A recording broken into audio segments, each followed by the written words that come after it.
10 मई 2024 शुक्रवार के दिन अक्षय तृतीया आ रही है। इस दिन बेलपत्र की सहायता से किया गया एक छोटा सा प्रयोग करवा सकता है आपके बच्चों का विवाह। यदि आपके बच्चों की शादी में लगातार देरी बनी हुई है, आपके बच्चों को मनचाहा जीवन साथी नहीं मिल पा रहा है, तो ये वीडियो आपके लिए है। आज मैं आपको जल्दी शादी होने का एक ऐसा सरल उपाय बताने वाला हूं।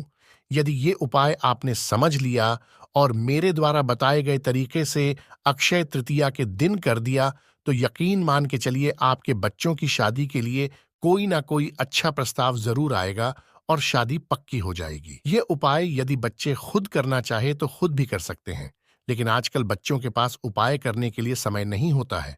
वो अपनी नौकरी में, अपने व्यापार में, अपनी शिक्षा में इतने ज्यादा व्यस्त होते हैं कि वो उपाय नहीं कर पाते हैं।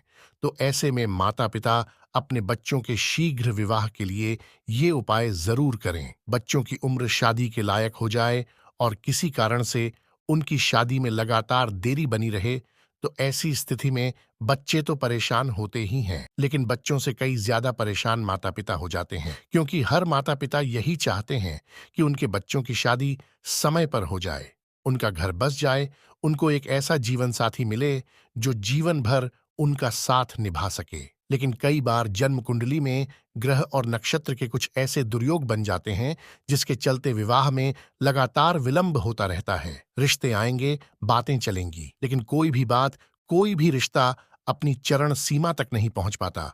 और यदि कई बार रिश्ता पक्का हो भी जाए, तो बिल्कुल अंत में जाकर कोई ना कोई ऐसी बात निकलकर सामने आएगी जिसके चलते रिश्ता टूट जाएगा। कभी लड़की वाले इनकार कर देंगे, तो कभी लड़के वालों की तरफ से ना हो जाएगी। देखने वाले आएंगे, देख करके चले जाएंगे। हमें ऐसा लगेगा कि अब की बार तो रिश्ता पक्का हो ही जाएगा, सारी बातें पक्की हो जाएंगी, लेकिन नहीं हो पाती। किसी भी प्रकार का सकारात्मक जवाब सामने से आपको मिल नहीं पाएगा। कुछ ऐसे रिश्ते आएंगे जो आपके बराबरी के नहीं होंगे, तो उन्हें आप अपनी तरफ से मना कर देंगे, और कोई ऐसा रिश्ता जो आपको पसंद है और आपके लेवल का भी है, लेकिन वो रिश्ता सामने से पक्का नहीं हो पाएगा।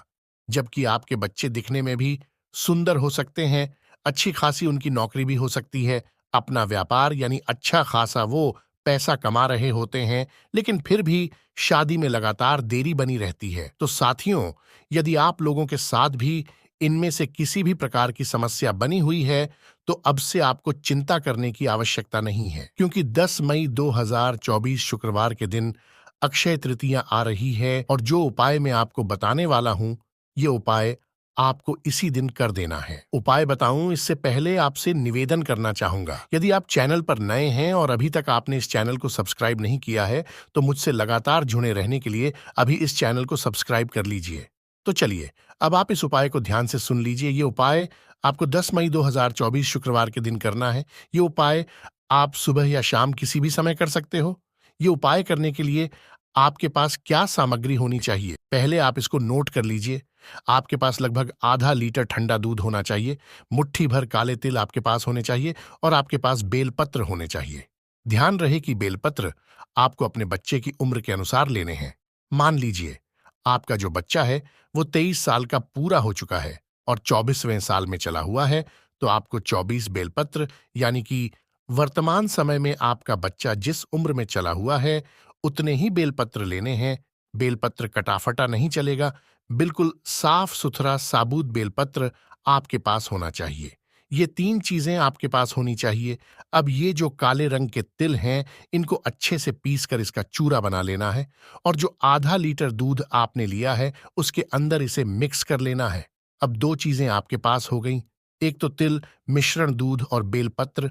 अब आपको ये दोनों चीजें लेकर के शंकर भगवान के मंदिर में चले जाना है, और जहां पर शिवलिंग है वहीं पर जाकर बैठ जाना है, और सबसे पहले गणपति जी महाराज से प्रार्थना करनी है कि हे गणपति जी महाराज, ये जो प्रयोग विधि में कर रही हूं या कर रहा हूं, यह मैं अपने बच्चों के शीघ्र विवाह के लिए कर रही हूं या कर रहा हूं, ऐसा आपको बोलना है और उनसे प्रार्थना करनी है कि इस उपाय में किसी भी प्रकार की विघ्न बाधा प्रवेश ना हो और सफलतापूर्वक इसका लाभ मुझे मिल जाए। ऐसी प्रार्थना गणपति जी महाराज से आपको सबसे पहले करनी है। यदि आप बच्चे खुद कर रहे हो तो भी इसी प्रकार से करनी है। उसके बाद एक बेलपत्र उठाना है और जो दूध है जिसके अंदर काले तिल मिले हुए हैं उसके अंदर इस बेलपत्र को डुबो देना है यानी भिगो लेना है और भिगोने के बाद शिवलिंग पर अर्पित कर देना है।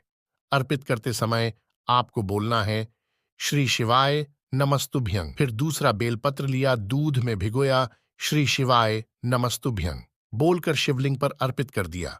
इस प्रकार से सभी बेलपत्रों को दूध में भिगो भिगो कर शिवलिंग पर अर्पित करते रहिए और श्री शिवाय नमस्तुभ्यं बोलते रहिए। उसके बाद जो काले तिल वाला दूध बचा हुआ है उसे भी श्री शिवाय नमस्तुभ्यं बोलते हुए शिवलिंग पर अर्पित कर देना है। इतना सब करने के बाद हाथ जोड़कर भाव से, मन से, श्रद्धा से, विश्वास के साथ शंकर भगवान और मां पार्वती से प्रार्थना करनी है। अपने बच्चों की जल्दी शादी होने के लिए जो भी आपके मन में भाव है उसे शंकर भगवान के सामने आप बोल दीजिए। जरूर आपकी प्रार्थना स्वीकार हो जाएगी, क्योंकि अक्षय तृतीया का दिन कोई सामान्य दिन नहीं होता है। नाम से ही पता चलता है कि अक्षय तृतीया यानी कि इस दिन किया गया कोई भी उपाय अक्षय हो जाता है और उपाय के पूर्ण होने की संभावना 99% बढ़ जाती है। तो इस तरीके से यदि आप ये उपाय करोगे तो निश्चित मानिए आपके बच्चों की शादी के लिए कोई ना कोई अच्छा प्रस्ताव जरूर आएगा और शादी भी पक्की हो जाएगी। ये मेरे द्वारा कई लोगों पर आजमाया हुआ उपाय है और अधिकतर लोगों ने इस प्रयोग विधि का लाभ उठाया है। एक बार आप भी अपने बच्चों के शीघ्र विवाह के लिए इस प्रयोग विधि को इसी प्रकार से अवश्य कीजिएगा। 101% इसका लाभ आपको कुछ ही दिन में मिल जाएगा। साथियों, यदि इस वीडियो का एक भी भाग आपको अच्छा लगा हो तो भोलेनाथ के आशीर्वाद के लिए वीडियो को लाइक जरूर कर दीजिएगा। जिसका विवाह नहीं हो रहा उन तक इस वीडियो को शेयर कर दीजिएगा। कमेंट में ओम नमः शिवाय जरूर लिख दीजिएगा। चैनल को सब्सक्राइब करना बिल्कुल मत भूलिएगा। मिलते हैं अगली वीडियो में एक और नए समाधान के साथ। ओम श्री शिवाय नमस्तुभ्यं।